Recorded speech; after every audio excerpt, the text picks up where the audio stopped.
శ్రీ అక్కిరాజు రమాపతిరావు మంజుశ్రీ గారు సంకలించిన లేక కూర్చిన ప్రసిద్ధ రచయితల ప్రశస్త వ్యాస సంపుటి సాహితీ వైజయంతి రెండవ భాగం 14/9/2024. ఇందులో శ్రీ కొమర్రాజు వెంకట లక్ష్మణరావు గారు ఆంధ్ర పరిశోధక మహామండలి 5వ వార్షికోత్సవం రోజు చేసినటువంటి అధ్యక్ష ఉపన్యాసం. ఆ ఉపన్యాసాన్ని మనకు పెట్టారు. 80 ఏళ్ల కిందటి వ్యాసం. ఇది వచ్చి కూడా ఇంకో 20 ఏళ్ళు అయింది కనుక 100 ఏళ్ళకు పుస్తక రూపంలో ఎక్కడా రాల అది. అప్పట్లో చెలికాని లచ్చారావు గారనే వదాన్యుడు జమీందారు సాహిత్యాభిమాని పరిశోధక మహామండలి అనే సంస్థ స్థాపించి కొన్ని ప్రాచీన కావ్యాలు అచ్చేశారు. ప్రతి సంవత్సరం కవి పండిత పరిశోధక సమావేశం నిర్వహించేవారు. 1922లో జరిగిన 5వ వార్షికోత్సవాన్ని అధ్యక్షత వహించిన శ్రీ లక్ష్మణరావు గారు చేసిన ఉత్తేజకర ప్రసంగం ఇది. ఈ ప్రసంగంలో కొన్ని శాసన పాఠాలు లక్ష్మణరావు వ్యక్తం చేశారు.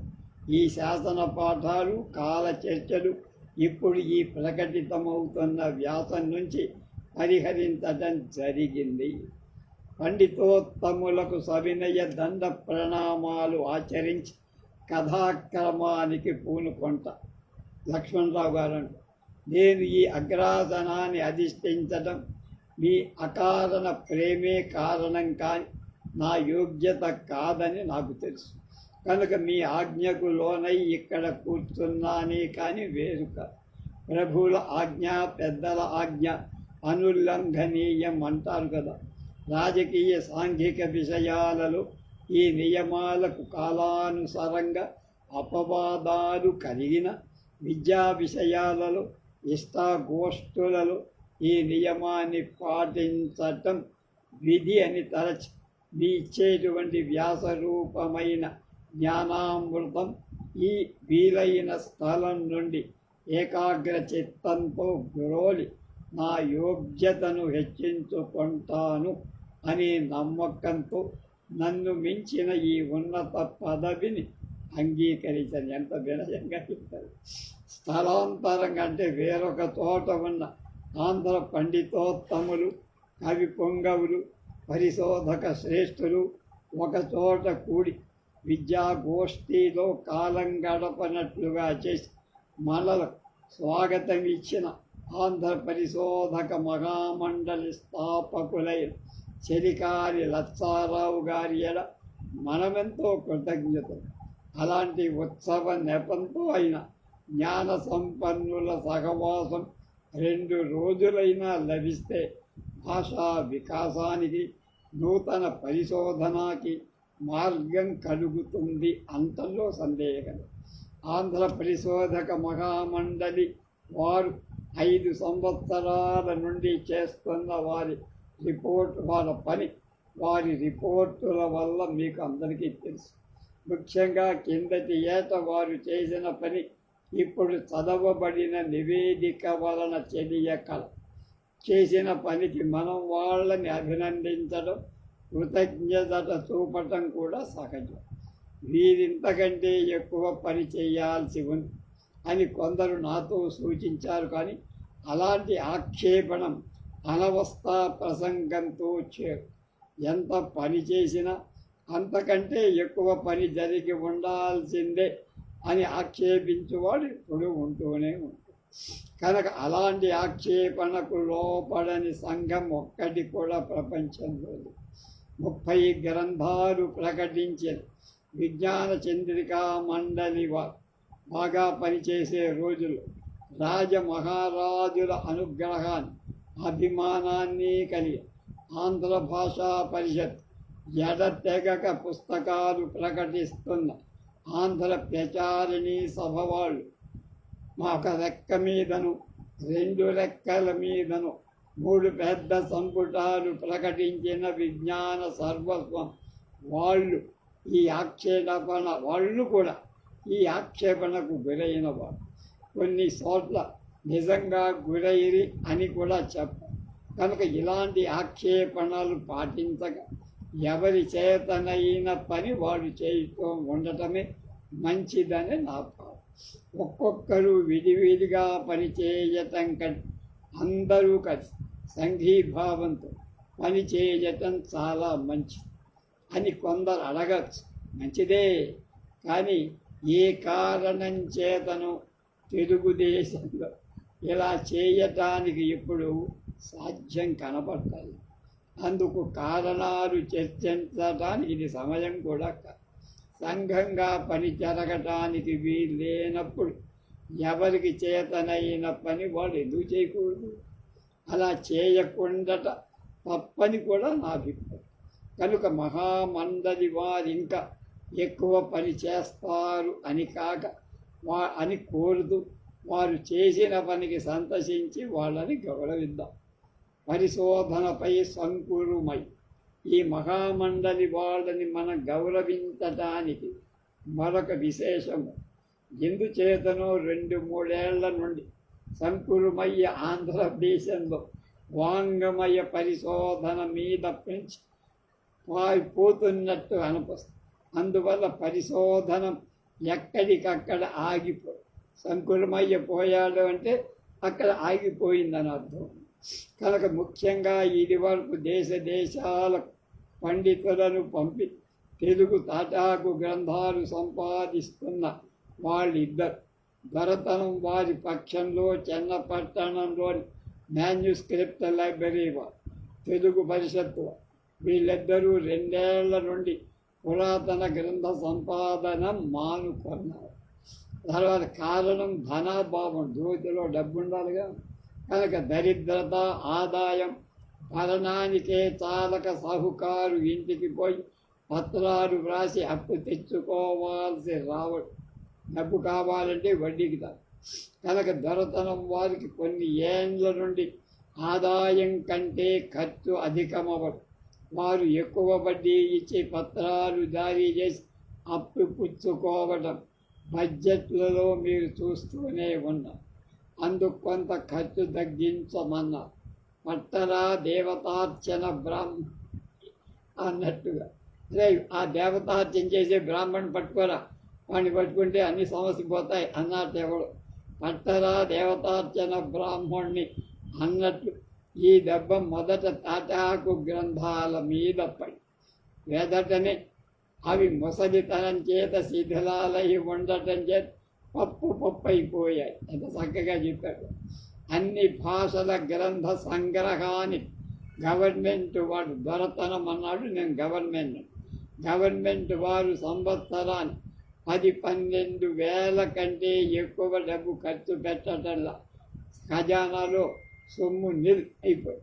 ఇదివరకే దేశంలోని తాటాక గ్రంథాలన్నీ నశించా ఎక్కడున్నాయో వెతకాలి. ఇంకొక తరం ఊరుకున్నామా? దేశంలో తాటాకు పొడిని ఏరుకోవాలి, కానీ గ్రంథాలు దొరకవు. ఇలాంటి స్థితిలో 10-12 వేలకు లోభించి ఇలాంటి భాషాద్రోహాన్ని చేసిన మహానుభావులను కానీ ఏమనాలి?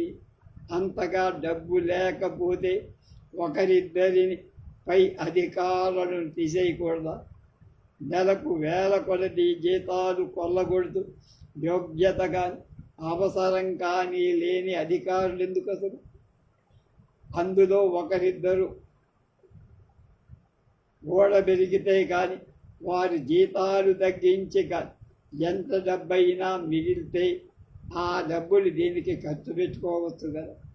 విద్యాశాఖలోనే వేల కొలది లేదు లక్షల కొలది డబ్బు అపహరిస్తూ అజాగళ స్థనాలలా ఉన్నవారు లేరు. అలాంటి వారు ఎవరైంది? ప్రజల ప్రయత్నం వల్ల వారిని ఎలా తొలగించాల్సింది అనే విషయాలు రాజకీయ సభలో చర్చింప తగింది, కానీ విద్యాసభల విషయంలో కావు. కనుక అధికంగా చెప్పను అన్న. చెప్పనొల్ల అన్నారు, అంటే చెప్పడానికి ఇష్టం లేదు. దొరతనం వాళ్ళకి వలని పరిషత్తు వారి ఆర్థిక స్థితి కూడా సమాధానకరంగా లేదు, అంటే రెస్పాన్సిబుల్గా లేదని. కనుక తాటాకు గ్రంథాలు సంపాదించే పని వాడు మానేసి, అలా ఆంధ్రదేశంలో గ్రంథ సంపాదన పని పూర్తిగా ఆగిపోయిన కాలంలో కొంతవరకైనా ఆ పని కొనసాగిస్తూ చావకుండా నిలబెట్టిన ఘనత శ్రీయుత చెలికాని లచ్చారావు గారి విద్యాభిమానాన్ని, వాంగ్మయ ప్రీతిని కొనియాడ తగిందని చెప్పక్కల. కనుక విద్యాక్షేత్రమంతా మనకు ఇక్కడ ఈ మీమాంసమైన విషయమైన ఇతర విషయాలను పండితులకు విడిచి పరిశోధక మహామండలి వారి ఆతిథ్యం అందుకున్నందు పరిశోధన గురించి, పరిశోధకుల గురించి కొంత మాట్లాడాలి. పరిశోధనలో దృష్టి భేదం. చరిత్ర సంబంధమైనట్టిది, వాంగ్మయ సంబంధమైనట్టిది అయిన పరిశోధన ఆధునిక ఆంగ్ల భాష సంస్కార ఫలమే అని చెప్పాలి. వారి పూర్వుల చరిత్రాన్ని తెలుసుకోవాలని కోరిక మన పూర్వులకు కలదు. కానీ పూర్వ చరిత్రాన్ని గురించిన వారి దృష్టికి మన దృష్టికి తేడా. చరిత్ర తెలపటానికై వ్రాయబడిన గ్రంథాలే పురాణాలు మొదలైనవి పూర్వ చరిత్ర సాధనాలని పూర్వుల అభిప్రాయం.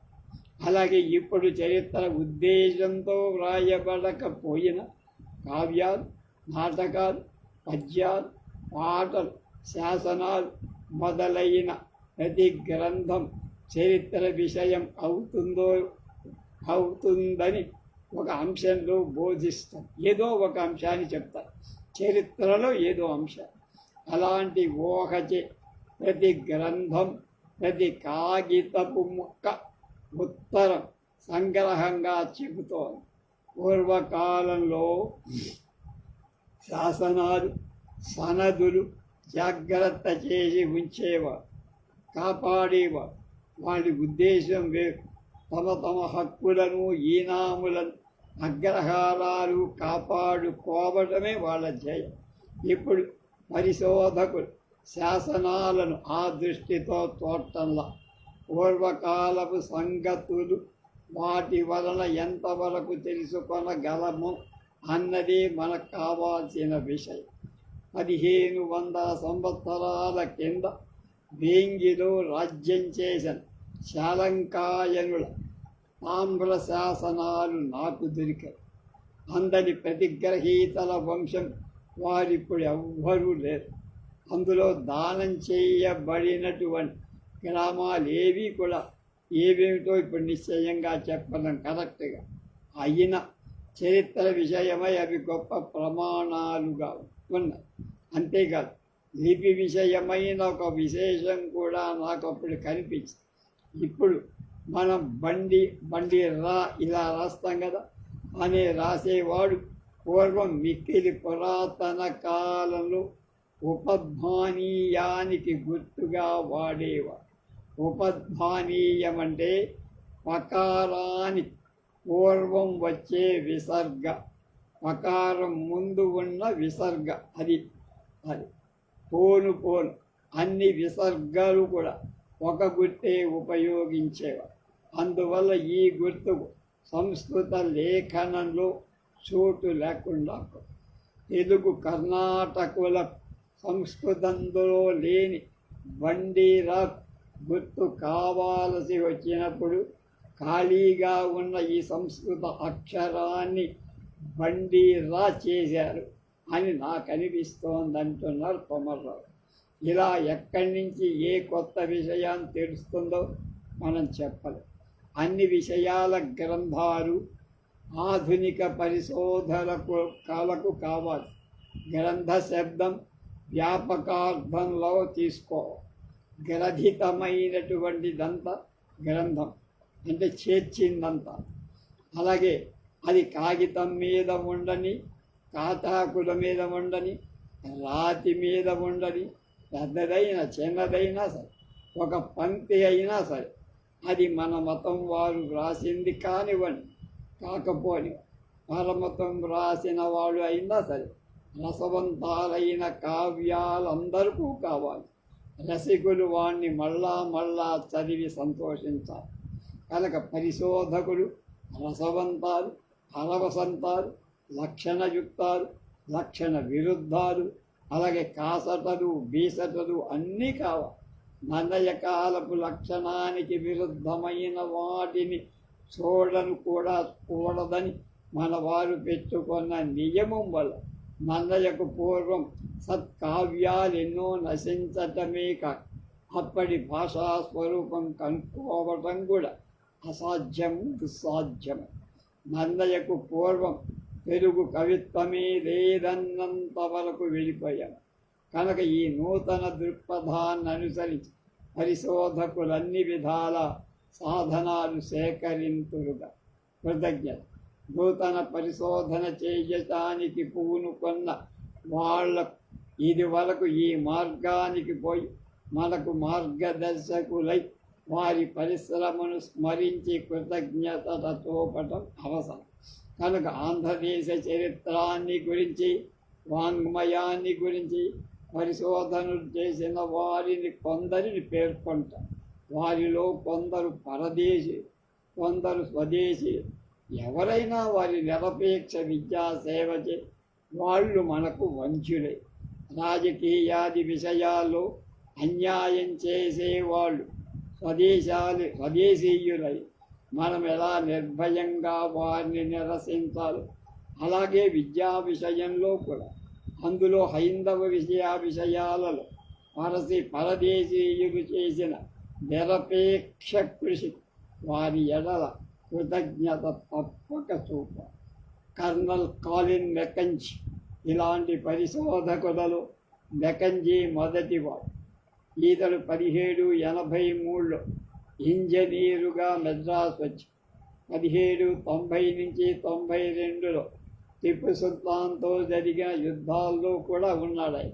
తర్వాత దత్తమండలం, హైదరాబాద్ ఇలాకాలో కొంత భాగం సర్వే చేసే నిమిత్తం పంపబడి 1798లో పాండిచేరి బొట్టడిలో ఉన్నాడు. ఆయనకు 1796లో ఇంగ్లీషు వాడు సింహళాన్ని స్వాధీనపరుచుకునేటప్పుడు అక్కడ ఇంజనీర్లకు నాయకుడుగా ఉన్నాడు మెకంజీ. 1799లో ఇంగ్లీషు వాడు శ్రీరంగపట్టణాన్ని వశపరుచుకున్నప్పుడు కూడా అక్కడ ఉండి 1810 వరకు మైసూర్ దేశ సర్వేలో ఉన్నాడు. 1816 హిందూ దేశంలో కంతకి సర్వేయర్ జనరల్ అయి కలకత్తాలో 1821లో చనిపోయాడు. ఈతడు మెడ్రాసు వచ్చేటప్పటికి నుండి హిందూ దేశపు చరిత్ర, వాంగ్మయం చక్కగా తెలుసుకోవాలని కోరిక కలిగింది. చేస్తున్న ఇంజనీర్ పనికి కానీ సర్వే పనికి కానీ సంబంధం లేదు. ఈ చరిత్ర జిజ్ఞాస అతడికి నిర్వ్యాజంగా కలిగింది అంటంలో అంటే ఏ లాభాపేక్ష లేక ఈ పనికై ఇతడు వేల కొలది సొంత డబ్బు ఖర్చువే. తెలుగు, కన్నడం, అరవం, మహారాష్ట్రం, పార్సీ వేర్వేరు భాషలకు ఒక్కొక్క పండితుడిని తగిన జీతాలు, భత్యాలు ఏర్పాటు చేసి దేశాలకు చరిత్రను సంగ్రహింపటానికి పంపారు. ఈ పండితులు చేయాల్సిన పనేమిటి? ఒక గ్రామానికి వెళ్ళడం, అక్కడ మునసబూకరణాలు కానీ ఇతరులను కానీ కలుసుకొని ఆ గ్రామ సంబంధమైన కైఫియత్ చరిత్రను వ్రాయించుకోవడం. వీటిని కైఫియత్తులు అంటారు. తర్వాత ఆ గ్రామంలో దొరికే తాటాకు గ్రంథాలు సంపాదన. ఈ గ్రంథ సంపాదనకు మెకంజీ ఎంత డబ్బో ఖర్చు.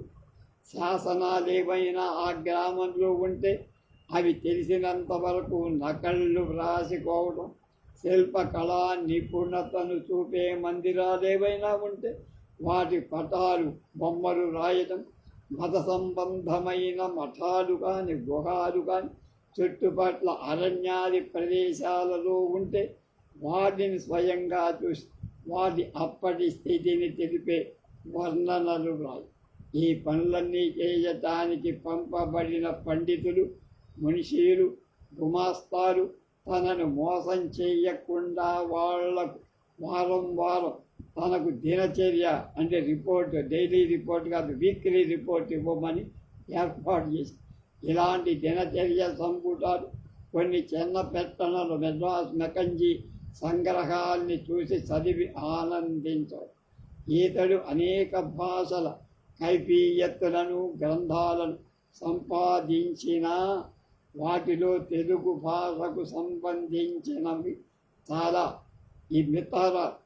మాత్రం ఇతరాల కంటే ఎక్కువగా ఉన్నాయి. మిగతా భాషల కంటే తెలుగు ఎక్కువ. ఇలా సంపాదించిన నూతన జ్ఞానాన్ని అతడు వేరు వేరు పత్రికలలో వ్యాసాలు వ్రాసి ప్రపంచానికి చాటి చెప్పాడు. ఇతడి సంగ్రహాన్ని ఎంత డబ్బు ఖర్చు పెట్టాడు మనం గట్టిగా చెప్పలేం. వేలాది రూపాయలు, ఆనాడు వేలంటే ఇవాళ కోట్లు కనుక. కానీ ఊహించడానికి ఒక ఆధారం ఉందట. ఏమిటది? మెకంజీ చనిపోయాక తర్వాత అతడి సంగ్రహం యొక్క యోగ్యత తెలుసుకొని ఈస్ట్ ఇండియా కంపెనీ వారు అతని భార్య 1,00,000 రూపాయలు ఇచ్చి ఈ సంగ్రహాన్ని కొన్నారు. దొరతనం వారు 1,00,000 ఇచ్చి కొన్నప్పుడు మెకంజీ తప్పక 25,000 ఇచ్చి ఉంటాడని మనం ఊహించుకోవాలి. ఏమి ఈ నిర్వ్యాజ జిజ్ఞాస. పరదేశీయులు మన దేశపు తాటాకులు, కొండపల్లి ముతక కాగితాలు 25,000 లెక్కించవలన జ్ఞానానందం ఎంత అద్భుతం కదా అంటుంది.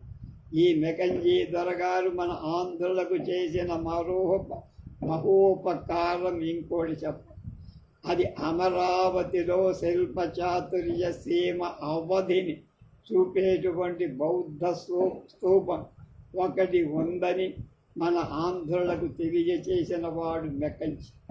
అమరావతి స్తూపం ఇప్పుడు ప్రపంచమంతటా విఖ్యాతి చెంది యూరోప్ ఖండంలో 10 చిత్ర వస్తు ప్రదర్శనలు ప్లాస్టర్ ఆఫ్ ప్యారిస్తో చేయబడి అమరావతి శిల్ప ప్రతిమలున్నాయి. ఈ విఖ్యాతి కంతకు మెకంజీకారం.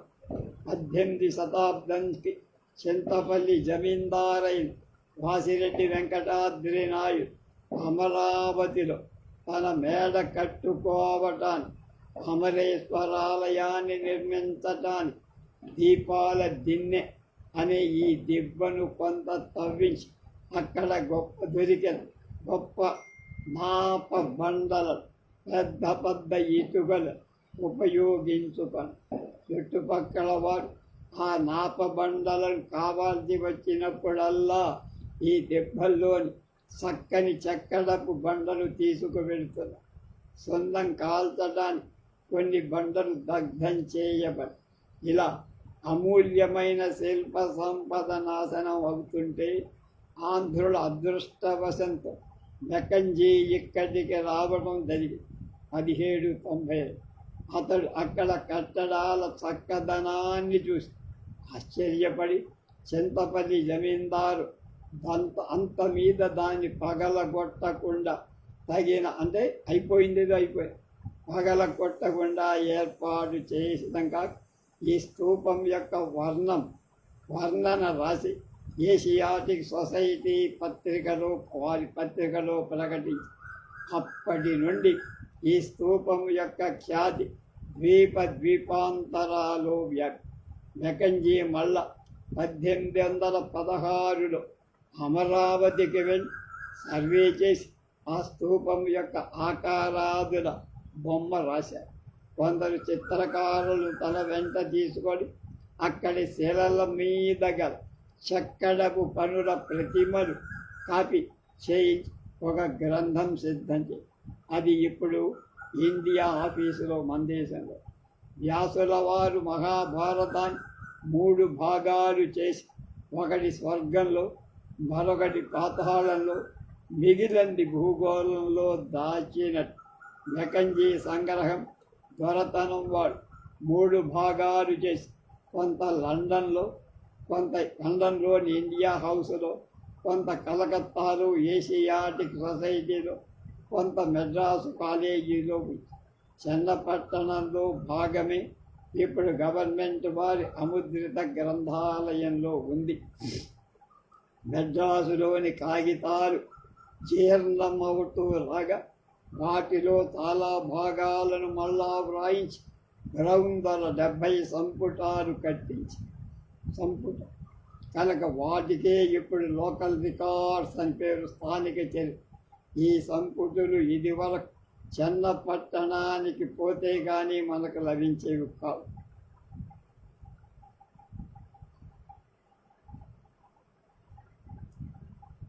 రచయిత కాశీనాథుని నాగేశ్వరరావు గారి ఔదార్యం వల్ల వీటికి ఇప్పుడు నకళ్ళు రాస్తారు. అది త్వరలోనే రాజమండ్రి గౌతమి గ్రంథాలయాల్లో అలంకరింపచేస్తారు. కలకత్తాలో, లండన్లో ఉన్న గ్రంథాల నకళ్ళు వ్రాయించి తెప్పించే సుబుద్ధి ఏ శ్రీమంతుడికైనా కలగాలని కోరుకున్నారు. ఇంకొక వింత సమాజం, లండన్ పట్టణంలోని ఇండియా హౌస్లో మెకంజీ సంగ్రహానికి సంబంధించిన తెలుగు గ్రంథాలు ఎన్నో ఉన్నాయని, వాటిని అన్నిటికీ కేటలాగు చేయించడానికి పూనుకుంటే పంపుతామని లైబ్రేరియన్ అయిన మిస్టర్ థామస్ గారు కొంతకాలం కింద మద్రాసు యూనివర్సిటీ వాళ్ళకి చెప్పారట, తెలియచేశారు. అందుపై తమకు డబ్బు లేదు కనుక ఆ పని చేయించటానికి చేత కాదని వీళ్ళు జవాబు రాశారు. చూసారా మన యూనివర్సిటీ యొక్క యోగ్యత! ఇట్టి విశ్వవిద్యాలయాలు జ్ఞాన సంబంధమైన నేతి బీరకాయలు, అందులో నెయ్యేముండవు. కావలి వెంకట బొర్రయ్య రెండో ఆయన. ఈతడు మెకంజీ దగ్గర ఉన్న ప్రధాన పండిత్. దుభాషి అంటే 2 భాషలు వచ్చినవాడు, ట్రాన్స్లేటర్ అంటారు. దక్షిణ హిందూ దేశంలో పుట్టిన మొట్టమొదటి ఎపిగ్రఫిస్ట్ ఇతడు. ఎపిగ్రఫిస్ట్ అంటే పురాతన శాసనాలు చదివేవాడు. ఉత్తర దేశంలో శాసనాలు చదవటానికి మొదట ప్రయత్నించినందువల్ల ప్రిన్సెస్ అనేటువంటి దొరకు ఎలాంటి గౌరవం ఖ్యాతి వచ్చిందో అలాంటి గౌరవం ఖ్యాతి ఆంధ్రదేశపు పండితుడికి కూడా ఉండాల్సి. కానీ ఇతడు హిందూ అవ్వటం చేత ఆంధ్రులకు చరిత్ర మీద ఆసక్తి లేకపోవటం చేత 120 సంవత్సరాల కింద నుండి ఈ ఆంధ్ర మహాపరిశోధకుణ్ణి మనం మర్చిపోయాం. కావలి బొర్రయ్య. ఈతని సవిస్తరమైన చరిత్ర నేను మొదట అర్వాచీన ఇతిహాసిక కోశ అనబడేటువంటి మరాఠీ పుస్తకంలో చదివా. ఇందు మూలంలో మహారాష్ట్రుల పరిశోధనా విధానాన్ని మన విధానాలకి గల భేదం ఏమిటో తెలుసు. ఈ కావలి బొర్రయ్య గారి మొదట కాపుర స్థలం ఏరూరే. అక్కడ ఆయన తెలుగు, సంస్కృతం, పార్సీ నేర్చారు. అక్కడి నుండి బందరికి పోయి మార్గంధర పాఠశాలలో ఇంగ్లీష్ నేర్చారు. మొదటి సైన్యంలో జీతాలు పంచే గుమాస్తాగా ఉండి తర్వాత మెకంజీ వద్ద దుబాషిగా ఉన్నాడు. పరిశోధక మెకంజీ వల్ల ఈతడు నేర్చెనో లేక ఇతని వల్ల మెకంజీ నేర్చాడో కానీ అప్పటి నుండి 1803లో ఈతడు మరణించే వరకు చరిత్ర, వాంగ్మయ విషయ శోధన కన్నిటికీ ఇతడే నాయకుడు. ఇతనికి తెలుగు, హిందుస్థానీ, పార్సీ, ఇంగ్లీష్, కన్నడం, అరబం, మహారాష్ట్ర అనే 7 భాషలు. అంతేకాదు ఇతడు వచ్చే వరకు మెకంజీ కానీ అతని వద్ద ఉన్న ఇతరులు కానీ ఈ దేశపు శాసనాలలో ఒక్కదాన్ని కూడా చదవరు, అర్థం చేసుకోనూ లేదు. ఈతడు వచ్చిన తరువాతనే క్రమంగా 5-6 భాషలలోని శాసనాలు చదవడం, అర్థం చేసుకోవడం వాళ్ళందరూ సమర్థత సాధించారు. ఈయన వల్లనే బొర్రయ్య. హైందవ జ్ఞాన మందిరంలో ప్రవేశించడానికి బొర్రయ్య అనే ద్వారం నాకు దొరికింది. బొర్రయ్య మరణాన్ని గురించి చెప్పాడు మెకంజిమో. The connection then formed with one person, a native and a Brahmin, a lamented C.V. Borraya, then almost a youth of the quickest genius and disposition, possessing the conciliatory turn of mind, soon reconciled all sects and all scribes to the course of enquiry followed in his service, was the first step in my introduction into the portal of Indian knowledge. Devoid of any knowledge of the languages myself, I owe to the happy genius of the individual the encouragement and the means of obtaining what I had so long sought. On the reduction of Srirangapatnam, not one of our people could translate from when Canaries alone. At present we have translations made not only from the modern characters but the more obscure. I had almost said obsolete characters of sasans or inscriptions in Canaries and Tamil, besides what have been made from the Sanskrit, of which in my first years in India I could scarcely obtain any information. From the moment the talents of the lamented Borraya were applied, a new avenue to Hindu knowledge was opened, and though was not deprived of him at an early age, his example and instructions were so happily followed up by his brethren and disciples that an establishment was gradually formed by which the whole of our previous might be analyzed on the method of thus virtuously and successfully followed, as quoted in the Deccan Poets. అని దానిలో రాసుకున్నాడు మెకంచి. స్వయంగా వ్రాస అంటే ఈతడు పురాతన శాసనాలు చదవటం ప్రయత్నం చేత అభ్యసించి అందులో ఆరితే ఇతరులకు ఆ విద్య బోధించి అదంతా ఇప్పుడు ఉత్తర హిందూ దేశంలో ప్రిన్సెస్ ఇంకా శాసనాలు చదవటానికి ప్రారంభించనప్పుడు అంతకు ముందన్నారు. ఈతడొక హళకన్నడ శాసనాన్ని చదివి అర్థం చెప్పగా మెకంజీ చాలా సంతోషించి ఆ రాతి మీద ఇతను పేరు వేయించి ఏషియాటిక్ సొసైటీ వారి భవనానికి పంపారు. ఈ సమాచారం మనకు ఎంతకు భూషణం కదా, గర్వం కదా అంటున్నారు. 1799 శ్రీరంగపట్టణం కోటను ఇంగ్లీష్ వాడు పట్టుకున్నప్పుడు బొర్రయ్య అక్కడే ఉన్నాడు. ఆ ప్రసంగాన్ని వర్ణించే తెలుగులో రసభరితమైన కావ్యం చెప్పారు.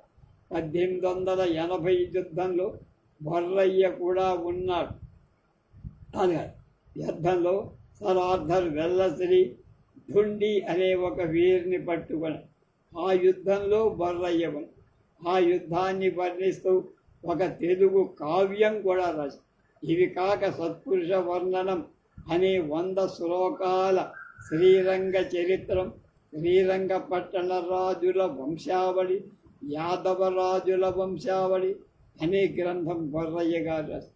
ఒకప్పుడు నైజాన్ రాజ్యంలో సర్వే చేస్తుండగా కర్నల్ మెకంజీ యొక్క కాగితాలు మొదలైనవి వాటికి ఒక జమీందారుని మనుషులు దొంగలించారు. వాటిని విడిపించటానికి పోగా బొర్రయ్యను ఖైదు చేశారు. అప్పుడు బొర్రయ్య ఆ రాజు దగ్గరకి వెళ్ళి అతన్ని తన పాండిత్యం చేత, కవిత్వం చేత మెప్పించి కాగితాలు తనకు విడిపించమని విడిపించుకొని వచ్చారు. కనుక యుద్ధాదులలో అణగి అంతటా శాంతత ప్రసరించిన తర్వాత యంత్ర సహాయం చేత లేక చేతితోనే దేశ పటాలను రాయటం అభ్యసించి మెకంజీనే మెప్పించి ఈతడు 26వ ఏటనే చందపట్టణంలో చచ్చు 26వ ఏట ఎంత గొప్ప సేవ చేశాడు. ఈతని మరణానికి మిక్కిలి దుఃఖించి మెకంజీ అతని దహనాన్ని చేసిన చోట ఒక చిన్న శాసనం వేయించారు. ఇది ఒక్కటి ఎక్కడ ఉన్నది కనుక్కోవాలని నేను మెడ్రాసులోని కొన్ని శ్మశానాలు తిరిగా కానీ మాకెక్కడా కనపడలేదన్నారు ఈయన కొమర్రాజు వారు.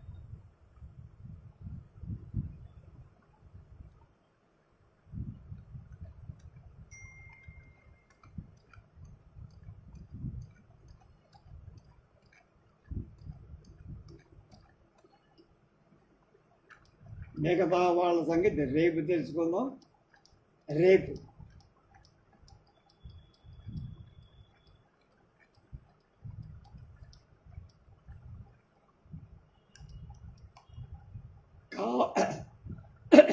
కావలి రామస్వామి గారి గురించి తెలుసుకుందాం.